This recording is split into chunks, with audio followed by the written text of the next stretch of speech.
नमस्कार। आप सुन रहे हैं हिंदी कहानी। आज की कहानी स्टेपनी। कहानीकार चित्रा मुद्गल।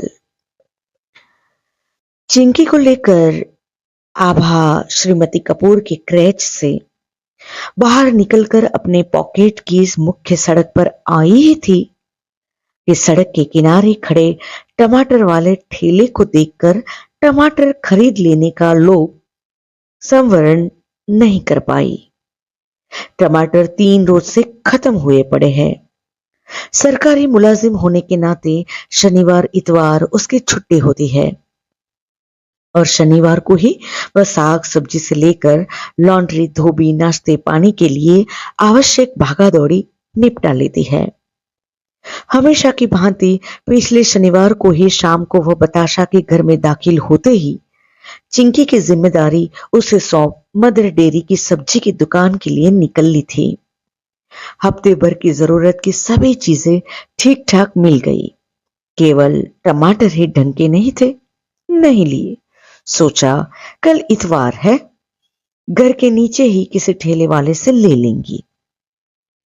महाभारत शुरू होने तक किसी ठेले वाले की हाँ कानों में नहीं पड़ी। शाम को एक आध सब्जी वालों के पास टमाटर दिखे भी तो देशी के नाम पर मेरे पूछे। ऊपर से कीमत 2.5 रुपए पाउंड। आग लगी है टमाटरों में।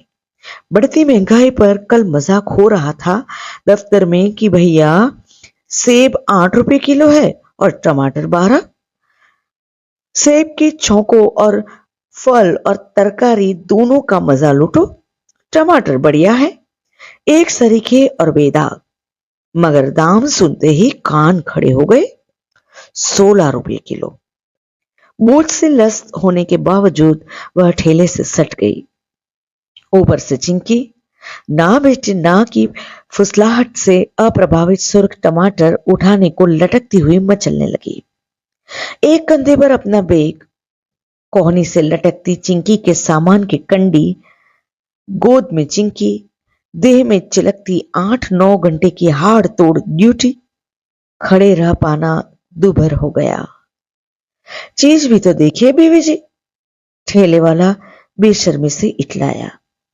टमाटर है भैया, लाल तो नहीं, किलो का भाव लगाओ। उसने उसकी बेशर्मी नजरअंदाज की। पसेरी तुलवा लो बीवी जी, दाम एक ही रहेगा। 150 रुपयों घड़ी का माल है। ठीक लगा लो भैया, तो हम भी किलो तुलवा लेंगे। एक अन्य महिला ने भी उसके सुर में सुर मिलाया। स्वर परिचित सा लगा। चौंक कर उसने बगल में देखा। हाँ आभा, तुम दफ्तर से? जी। पड़ोसन की फिजूल सी जिज्ञासा पर वह अपनी मुस्कुराहट नहीं रोक पाई। इस हुलिये में वह और कहां से आ सकती है? तो कुछ कम कर रहे हो भैया? उसने एक और कोशिश की। हाथ जोड़ ठेले वाला किसी अन्य के लिए टमाटर तोलने में व्यस्त हो गया। टमाटर छाटने के लिए उठाई गई टोकरी ठेले पर अनिच्छा से छोड़ आभा आगे बढ़ दी। कौन चिक चिक करे? ठीक कह रही हो। पड़ोसन श्रीमती खन्ना ने भी ऊप प्रकट की और उसके संग हो ली। कभी कभार अड़ोसियों पड़ोसियों को भी मुंह लगा लिया करो आभा। लाओ कंडी मुझे दे दो। कटाक्ष नजरअंदाज कर आभा ने निसंकोच कंडी उनकी ओर बढ़ा दी। बहुत दिनों से तुम्हारे पास आने की सोच रही थी। दरअसल कुछ बेहद जरूरी बातें करनी थी तुमसे। कहिए। उसके कहिए की निरपेक्षता ने श्रीमती खन्ना को अनायास दुविधा में ढकेल दिया। वे कई दिनों से आभा से मिलना चाह रही थी, लेकिन न तो उचित अवसर हाथ लग पाया, न सुविधा। उसे एकांत में पाना तो उन्हें और भी कठिन लग रहा था, जबकि एकांत ही जरूरी था। शनिवार और इतवार को आभा घर पर रहती, किंतु शनिवार और इतवार उनके पति विनोद जी भी घर पर ही रहते। विनोद जी की उपस्थिति में वे आभा से कोई बात नहीं करना चाहती। उनकी उपस्थिति में वे आभा को अपनी चिंता से अवगत भी नहीं करा पाएगी। बात ही कुछ इतनी नाजुक है। सड़क है सही, एकांत तो है, और अनायास हाथ आए इस अवसर का लाभ उठाकर उन्हें बेहिचक उसके प्रति हो रहे अन्याय से उसे अवगत करा देना चाहिए। तुम्हारी नौकरानी बताशा के नक्शे कुछ ठीक नहीं लग रहे हैं आबा। मेरी नौकरानी? बताशा आपके यहां काम नहीं कर रही? न, कब से? यही पिछले हफ्ते से। निकाल दिया? उसने ही छोड़ दिया? उसने? हाँ उसने। हुआ यूं आबा कि एक रोज मैंने उसे जाने से रोककर थोड़ी सब्जी काट देने के लिए कहा, तो ट्रे में सब्जी रखकर महारानी चट से मेरे बराबर सोफे पर आ बैठी। मुझसे बताशा की धृष्टता सहन नहीं हुई, डपट दिया। नीचे गलीचे पर बैठकर सब्जी काट। बतासा क्या कह रही है? उसके दुस्साहस पर मैं भी चकित रह गई। जानती हो मुफट ने क्या जवाब दिया? आभा की उत्सुकता चरम पर पहुंचने लगी। बोली, बीबी जी काम करती हूं, पैसे लेती हूं, ऊंच नीच के दिन लद गए, एक आप ही टोक रही हो बीबी जी। आपके सामने भी तो चौका बासन ऊपरी टहल करती हूं। न वे बीबी जी ऊंच नीच बरतती हैं, न उनके बाबूजी। बाबूजी तो इतने भले मानस है कि साफ कहते हैं, बताशा काम तो काम, चाहे किसी के घर का हो या सरकारी दफ्तर का, तू हमारे घर नौकरी करती है। मेरी बीबी जी सरकारी दफ्तर में। विनोद ने कहा। आभा का स्वर अविश्वास से बोझिल हो रूख आया। कह तो यही रही थी, मेरा तो माथा ठनका। आभा, 2 कौड़ी की नौकरानी की यह मजाल। मेरे घर झाड़ू पोछा करने वाली मेरी बराबरी पर बैठकर इतराए और मुझे दिन दुनिया समझाए। ध्यान नहीं दिया तुमने? 1.5-2 महीने से वह पौंहे नुचवाने लगी है, होठ रंगने लगी है, तोते उसे अच्छी नहीं लगती। हमारी तुम्हारी तरह गार्डन की साड़ियां पहनकर आती है, सेल से खरीद कर लाई है किसी के साथ जाकर महारानी। बकोर रही थी। आपने कुछ कहा नहीं असभ्य से? कहा, बिल्कुल कहा। विनोद बाबूजी तुझे चाहे सोफे पर बिठाए या पलंग पर, मेरे घर पर काम करना है तो अपनी औकात में रहकर करना होगा, सोच ले। फिर आभा की आंखें माथे पर चढ़ आई। बोली, सोचना क्या है बेबी जी? पहली से आप कोई और इंतजाम कर लेना।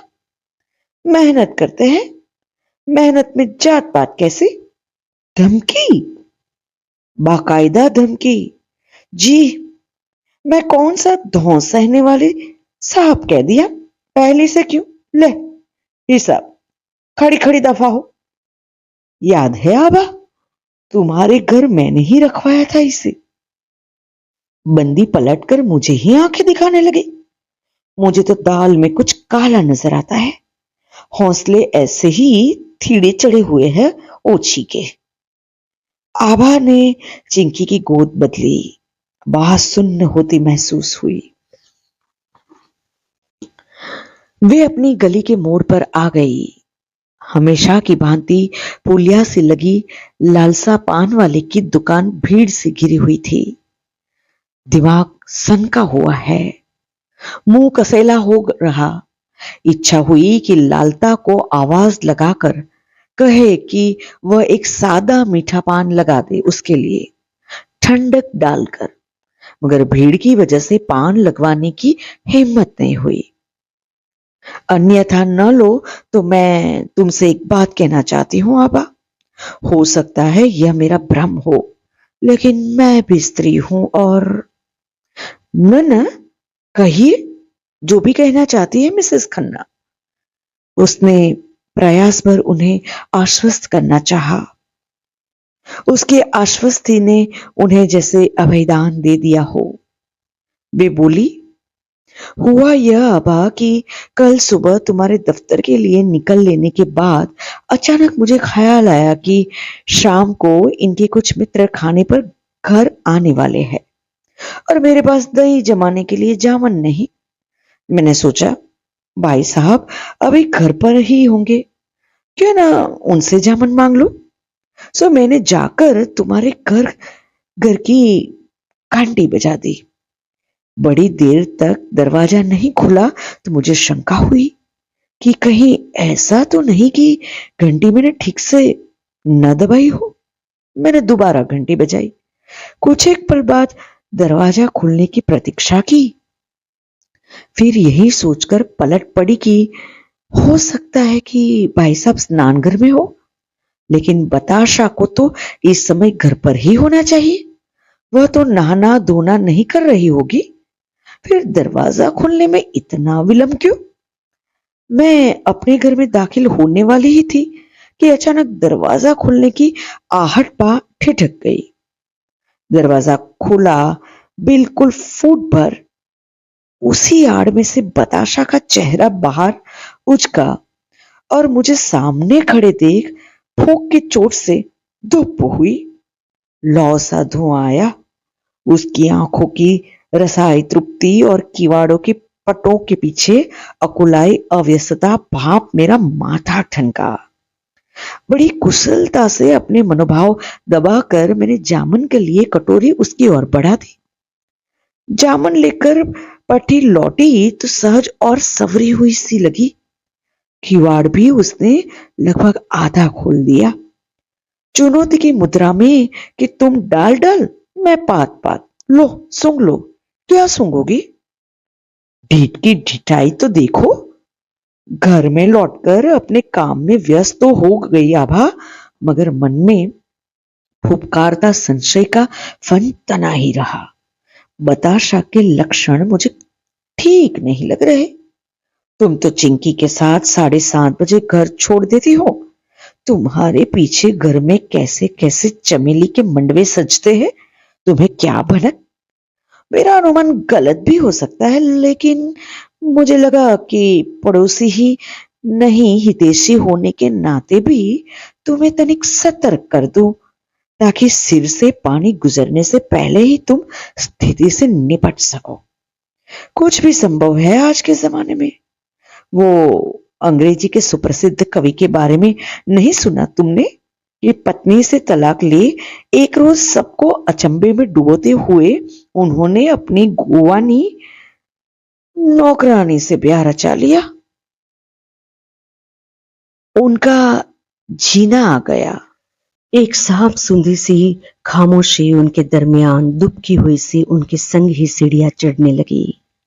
ठीक घर के सामने पहुंचकर श्रीमती खन्ना पुनः मुखर हुई। मामला नाजुक है, धैर्य से भांपने की कोशिश करो। एकदम से उबलोगी तो इसकी कौन सी इज्जत आबरू पर काली चढ़ेगी, उल्टा सारे मोहल्ले में तुम्हारे घर को बदनाम कर देगी। किसी दिन तड़ से रंगे हाथ धर लोगी तो मुंह जमीन में गड़ जाएगा, जबान नहीं खुल पाएगी चुट्टे की। बताशा श्रीमती खन्ना की यहाँ काम नहीं कर रही, यह उसे आज ही पता चला।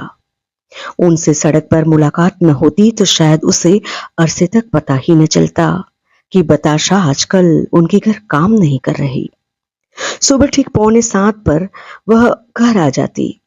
वक्त की पाबंद घर में दाखिल होते ही सबसे पहले वह रसोई की सफाई दफाई में जुट जाती।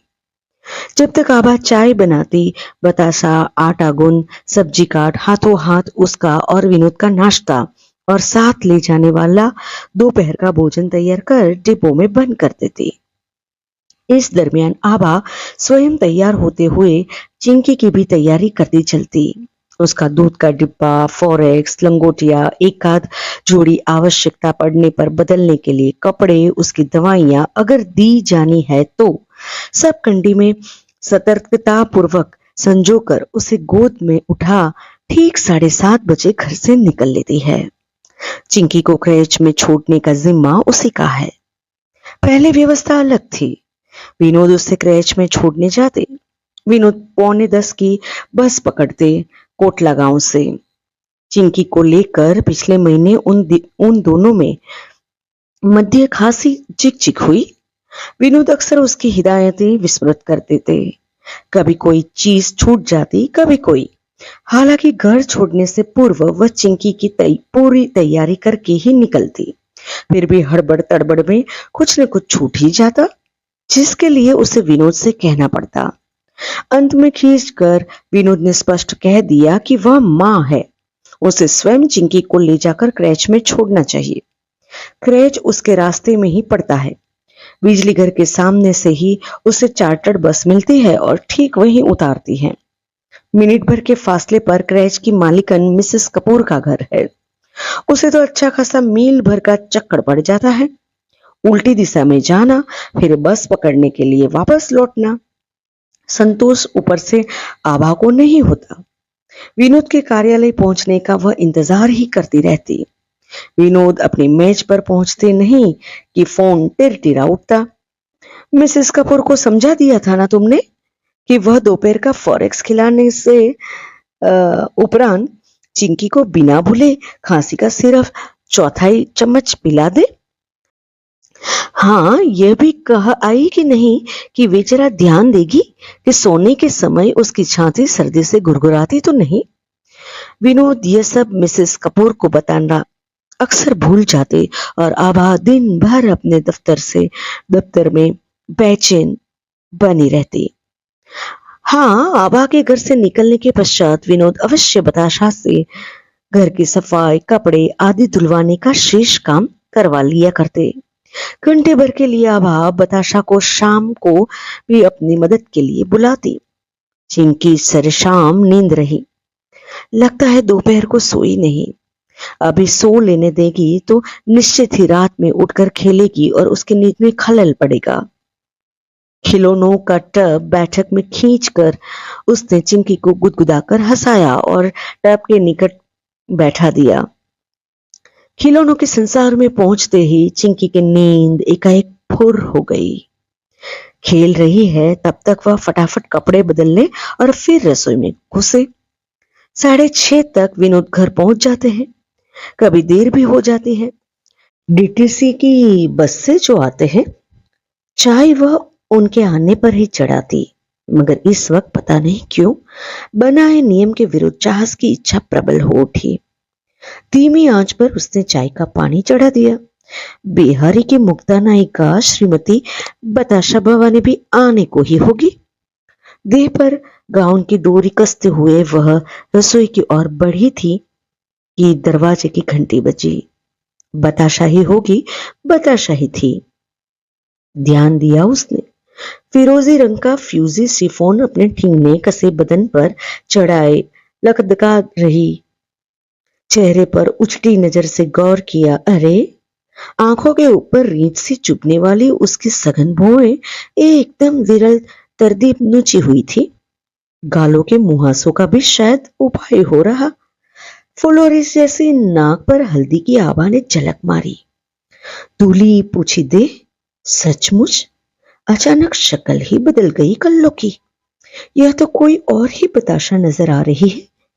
यही है वह जिसे आभा कई कई दफे टोक चुकी थी कि बताशा बच्चे वाला घर है, थोड़ा नहा धोकर आया कर, साफ सुथरा रहने में कोई बुराई है। उसी बताशा में अचानक इतना परिवर्तन। रसोई के प्लेटफॉर्म के दूसरे छोर से सटी खड़ी बताशा सदे हाथों से बारीक प्याज काट रही है। कप में चाय छानते हुए दृष्टि कनखनियों से उसके हाथ टोह आई। आलताई रंग की नेल पॉलिश बड़ी सफाई से लगी हुई है नाखूनों पर।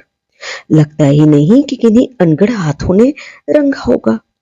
पूरी उठान पर है भवानी का साज श्रृंगार। तन मन प्राण से भागा दौड़ी की चक्किया में मुट्ठी मुट्ठी अनाज से पीसती और अपनी पीसन की नियति में निचोड़ती उसे राय रत्ती आभास नहीं हुआ कि कोई उसके अधिकार क्षेत्र और सुख संसार में सेंध लगा रहा है। गलत नहीं श्रीमती खन्ना। संदेह की चुनाई आकार ग्रहण करने लगी और विनोद के घर में दाखिल होते ही उस चुनाई पर प्रामाणिकता के छींटे पड़े। स्पष्ट भापा उसने कि विनोद को देखते ही बताशा के आरक्त चेहरे पर एक अनोखी चटखाई सुरसुराई। वह चाय का पानी चढ़ाने के लिए गैस के निकट पहुंची कि उसे परे हटाती हुई बतासा साधिकार बोली, लाओ बीबी, मैं चढ़ाती हूँ चाय। बाबूजी को गाड़ी चाहिए बाती, आप तो खाली पानी खोला के दर दे। उसने अविश्वास से बताशा की ओर देखा और दिन होता तो उसका यह अधिकार प्रदर्शन उसे मीठा परिहास मात्र प्रतीत होता। आज कैसे उन्हें सामान्य से लगने वाली बातों में बबूल के कांटे उगाए। चाय पी बताशा? बताशा के हाथों चाय का प्याला लेते हुए विनोद उससे पूछ रहे हैं, कैसा संबंध भाव? कभी उससे इतनी संबंधता से और परवाह से बोले हैं विनोद? साफ है बताशा में गहरे दिलचस्पी ले रहे हैं विनोद। यही बताशा है, पहले जब भी वह उससे विनोद को चाय आदि दिलाने के लिए कहती तो संकोच और घबराहट से उसे पसीना छूटने लगता। आप ही जाकर दियो बीबी जी, मोहल्ला आज लगे हैं। धीरे धीरे लाज खुलनी स्वाभाविक थी, मगर खुली तो इस हद तक कि सीधा बिस्तर पर ही कूद गई। घर की नौकरानी से रानी बनने की चेष्टा, जिसे उतरी धोतिया भी नसीब नहीं, वह गार्डन की सतरंगी साड़ियां लपेटे खड़ी इठला रही। ओह, सुलझ गई इन रंग बिरंगी साड़ियों की पहेली। विनोद के दफ्तर के ठीक सामने होटल इंपीरियल में ही तो दिसंबर में सेल लगी हुई थी। जिज्ञासा भी हुई थी तो शायद इसलिए संकोच कर गई कि उत्तर में बताशा से वही बंधा बंधाया किसी रिकॉर्ड से सुनने को मिलेगा। ठहना कसता हुआ फला बीबी जी ने बच्चे के जन्मदिन पर पहनाई भाई, फला ने दिवाली पर, फला ने बेटे के मुंडन पर। उनका हिया चूहे का है तो क्या हुआ, सभी कोठी वाली थोड़ी मक्खी चूस है। सच पूछो तो वह बीबीजियों की दानवीर करने जैसी उदारता के बखानों के चलते बताशा के मुंह लगने से बचती। बीबीजियों का क्या, मजे से घर में बैठी दोपहरी की फुर्सत छिलती, बती खाओ का आनंद लेती, कभी मोहल्ले की चिंता में दुबली होने लगती, कभी नवीन फैशनों में पिछड़ रहे देश की दुर्दशा पर। यह देश क्या खाक उन्नति करेगा? उसके लिए ही नहीं, किसी भी नौकरी पेशा स्त्री के लिए फुर्सत और इत्मीनान के ऐसे दुर्लभ क्षण ईर्ष्या के विषय है। गर्भावस्था के आखिरी महीनों में उसने सोचा था कि बच्चा पालना और नौकरी करना साथ साथ संभव नहीं। नौकरी छोड़ देगी, बच्चा स्कूल जाने लगेगा, तब पुनः विचार करेगी नौकरी के विषय में। लेकिन निश्चय दृढ़ होने से पूर्व ही आर्थिक दबाव और आत्मनिर्भरता की कचोट के चलते विवश हो उठा। नौकरी आसानी से नहीं मिलती, संभल जाएगा सब। दीदी आ रही है जचकी के लिए, आगे पीछे नौकरानी भी ढंग की मिल ही जाएगी। पूरे समय के लिए ना सही, आंशिक समय के लिए ही सही। विनोद ने उसे द्वंद्व से मुक्त करना चाहा। अभी तो तुम्हारे हाथों में दो दो व्यक्तियों की आय आ रही, खुलकर खर्च कर पा रही हो, फिर पैसे पैसे के लिए सोचना होगा। कल किसी बात के लिए तुम्हें मना करूंगा तो तुम्हें लगेगा कि जिंदगी फीकी और बेस्वाद हो उठी है, और फिर तुम अपने होने की सार्थकता भी तो जीना चाहोगी नहीं? घर बैठकर क्या तुम इन वाहियात औरतों की बिरादरी में शामिल होना चाहती हो, जो 4 रोटी ठोक पति के घर से बाहर होते ही अपने अपने फ्लैटों के दरवाजे खोलकर सीढ़ियों पर खड़ी हो प्रपंच बोती काटती रहती है? उसे सीखों की गुट्टी पिलाने वाले विनोद पत्नी और बच्चे के बाहर होते ही नौकरानी के संग रंगरलियां मनाने पर उतर आए।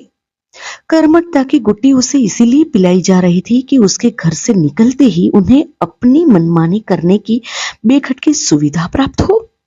खूब जानती है वह, दाना डालने में विनोद भी कम माहिर नहीं, मगर वे इतने नीचे गिर सकते हैं इसका उसे अनुमान न था। ना ना, नीचे कहां गिरे बेचारे विनोद, बताशा को पहनाव उड़ाकर समता का क्रांतिकारी भाव जीने की चेष्टा की है उन्होंने। औकात निर्लज बताशा ही भूल बैठी। 4 चमचम कपड़े और हाथ में कुछ एक रुपयों के लोभ में, या एक सुटेड़ बुटेड़ बाबू द्वारा प्राप्त महत्व के फेर में। जो भी हो, रंग ढंग समझ में आ गए हैं बताशा के। सुबह देखेंगी चोट्टी को, जोंटा पकड़कर ढकेल देगी सीढ़ियों पर, ठीक श्रीमती खन्ना के सामने। चल निकल घर से, कहीं और जाकर मुंह काला कर अपना मालकिन बनने के ख्वाब देख रही है। मगर पहले विनोद की खबर ले ले। सब चाहिए एक साथ। कहीं कुछ कमी रह गई या असमर्थता तो फौरन मुंह फाड़ बैठे दूसरी ओर। नहीं सोचते कि नौकरी और गृहस्थी के बीच पोर पोर पिसती हुई देह कहां से इतनी सामर्थ्य लाए कि प्रतिदिन उन्हें संतुष्ट कर सके। कैसी बेसिर पैर की बात कर रही हो आभा? विनोद उसके आरोप की पहली बौछार पर ही बौखलाकर उठ बैठे बिस्तर पर। किस नीच ने कान भर दिए तुम्हारे? बेचारी गौ जैसी औरत, एक तो मन प्राण से तुम्हारी गृहस्थी संभाल रही, ऊपर से बता रही थी बेचारी कि तुम्हारे काम के पीछे वह समय से औरों के यहां नहीं पहुंच पा रही, सो उसके कई काम छूट गए। विनोद बोलने लगे तो आवेश से भरकर बोलते ही चले गए। दिमाग से काम लो आभा, बहकावे में मत आओ। अच्छी तरह से जानती हो तुम कि इधर मयूर विहार में बाइयों की कितनी किल्लत हो रही है, जब से हिंदुस्तान अपार्टमेंट और आनंद लोग बसे हैं। इतने ही काम के लिए लोग उन्हें मुंह मांगी कीमत देकर अपने यहां रख रहे हैं। लोग चाहते ही हैं कि इधर तुम उसे निकालो, उधर से उसे अपने घर के लिए फांस ले। हमारे यहां काम करके उपकार कर रही है वह हम पर, उपकार समझी? तुम अपने होश में नहीं हो। तुम उसे ही लांछन नहीं कर रही हो, बल्कि मुझ पर भी कीचड़ उछाल रही हो। औरतबाजी करनी होगी तो यही नौकरानी ही बची है मेरे लिए। कमी है औरतों की, दूर जाने की भी जरूरत नहीं। यही मयूर विहार में ही न जाने कितने फ्लैटों में ये सारे धंधे चलते हैं। जाने लगो तो तुम एड़ी चोटी का जोर लगाकर भी सूंघ नहीं पाओगी कि मैं कहां गया और कहां से आया। हर रोग का इलाज है आभा, मगर शक का इलाज हकीम लुकमान अली के पास भी नहीं है। मुंह फेरकर विनोद ने चादर सिर पर खींच ली। उसकी आंखें प्रणाली से बह निकली। दुख और अवमानना से बिंधी हुई वह चाहकर भी आगे कोई तर्क वितर्क नहीं कर पाई। कर भी लेती तो क्या स्थिति बदल जाएगी? नहीं, नियत स्पष्ट हो गई है विनोद की। वह बताशा को रखे या निकाल दे, उन्हें जो भी करना होगा कौन रोक लेगा भला? कैसे डंके की चोट पर कह रहे हैं कि यही मयूर विहार में ही न जाने कितने फ्लैटों में। सब पता है विनोद को कि कहां क्या क्या हो रहा। ऐसे ही आंखों पर कोहनी रखे हुए वह विनोद के इस तर्क के विषय में सोचती रही कि किसी ने उसे बहकाया होगा। वह माने ले रही है कि विलंब से दरवाजा खुलने का मतलब है विनोद स्नान घर में नहा रहे होंगे और बताशा पोछा सोचा लगा रही होगी। किंतु पोछा मारकर आई हुई स्त्री की अस्त व्यस्तता और अंतर नहीं होता। श्रीमती खन्ना की गिद्ध दृष्टि यूं ही नहीं कुछ पाप सकती, और उनके इस आरोप में भी आभा को दम नहीं नजर आता कि लोग उसे बताशा के विरुद्ध इसलिए भड़का रहे हैं कि वह उसे निकाले और वे उसे अपने यहां काम के लिए फांस ले। विनोद को क्या पता कि उनके चढ़ाने पर बताशा इस कदर चने के झाड़ पर चढ़ी हुई है कि किसी से सीधे मुंह बात करने तक के लिए तैयार नहीं। मगर वह उसे चने के झाड़ पर से उतार कर ही रहेगी। सुबह पांव तो दे वह घर में। सुबह दूसरी घंटी बजते ही अनुमान हो गया आभा को कि यह बताशा ही होगी। रात किया गया दृढ़ निश्चय वेगवान अंधड़ में परिवर्तित होकर उसे विस्फोट के लिए उकसाने लगा। कोई फैसला हो जाना चाहिए। सब कुछ बर्दाश्त है उसे, हरजाईपन नहीं। इतना विश्वास किया है बताशा पर कि बड़ी स्वाभिमानी नौकरानी हाथ लगी है। जो दे दो उठाकर, सो दे दो। मजाल की बिना उसकी अनुमति के किसी चीज को हाथ लगा दे। दरवाजा खोलते ही बताशा उसके हटने से पूर्व ही कोने से जगह बनाती हुई तेजी से भीतर दाखिल हो गई। उसने आभा को मौका ही नहीं दिया कि वह उसे दरवाजे पर रोककर उस पर बरस पाती। रसोई में घुसते ही बताशा अन्य दिनों की भांति नल खोल चुस्ती से काम में जुट गई। उसके चूड़ियों भरे हाथ झंझना की तरह फैलाते हुए बर्तनों के घिसने खंगालने लगे। आभा ने गैस जलाकर सदैव की भांति पहली चाय का पानी चढ़ा दिया। एक ही कप चढ़ाना चाह रही थी, मगर पता नहीं क्या हुआ कि नल से पानी लेते हुए वह ऐसा नहीं कर पाई। भीतर कुछ मचता रहा और वह मंथन उसके रोम रोम को चक्की के पाट सा दलता रहा। बस मुंह न जाने क्यों नहीं खुल पा रहा। आभा स्वयं विस्मित है। बिना कुछ बोले हुए चाय का प्याला बताशा की ओर सरकाकर वह अपना प्याला उठाए रसोई से बाहर निकल आई। इतनी सुबह नहा धोकर आई है पट्टी, देख गंध चुगली खा रही। ओह, कितनी पैरवी हो रही थी रात बेचारी की। क्यों न होती, सुख भी तो यही बेचारी दे रही है। चिंकी को आज नहलाएगी नहीं, गुनगुने पानी से बदन भर पोंछ देगी। मिसेस कपूर शिकायत कर रही थी कि कल दोपहर चिंकी को एकाध छींक आई थी। आज और देख लेगी, नहीं तो शाम को क्रेच से लौटते हुए उसे डॉक्टर गुप्ता को दिखाती हुई आएगी। चिंकी को उठाने के लिए हाथ बढ़ाया ही था कि अचानक आभास हुआ। देह गर्म है चिंकी की। अपनी शंका के निवारण हेतु उसने पुनः चिंकी के देह को छुआ। गला और छाती टोही। देह सचमुच गर्म है। हो सकता है रात भर कंबल में टिके रहने की वजह से देह गरमाई हो।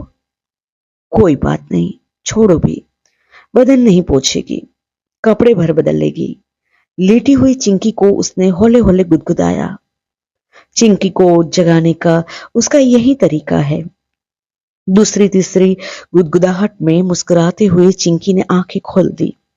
उसकी पवित्र अबोध मुस्कान ने आभा के सुलगते रोम रोम पर शीतल फहासा फेर दिया। निकाल दी वह छुलहट बताशा को, मगर आसान नहीं हाथों हाथ दूसरी नौकरानी का प्रबंध। कल से स्वयं उसे ही 6 के स्थान पर 4 बजे सुबह का अलार्म लगाकर उठना होगा। परेड शुरू। घर छोड़ने से पूर्व बर्तन भांडे कपड़े निपटाने होंगे। सफाई दफाई भले वह शाम के लिए छोड़ दे। बताशा की वजह से नाश्ता और दोपहर का खाना पका पकाया मिल जाता है। भागम भाग में है, वह भी डोल हो पाएगी कि नहीं कौन जाने। चिंकी की तैयारी पूरा समय मांगती है सो अलग। विनोद की साझेदारी और सहयोग बस हाथी के दांत हैं। अधिक से अधिक वे पानी वानी भरवा लेंगे या और उसे गले तक त्रस्त देख एहसान भाव उड़ेल देंगे। नाश्ते की खातिर टोस्ट सेक देंगे। अजीब स्थिति है। न नौकरी छोड़ने की सुविधा है उसके पास, न नौकरी करने की। बताशा से पहले जो काम वाली थी उसके पास कटोरी न को चने चबवा दिए थे उसने। शक्कर और दालों की थैलियां गायब होने लगी थी। नगद उठाने लगा था सो अलग। शायद कोई विकल्प नहीं है उससे। बताशा से पहले जो काम वाली थी उसके पास कटोरी, नाको चने चबवा दिए थे उसने। शक्कर और दालों की थैलियां गायब होने लगी थी। नगद उठने लगा था सो अलग। शायद कोई विकल्प नहीं है उसके हिस्से।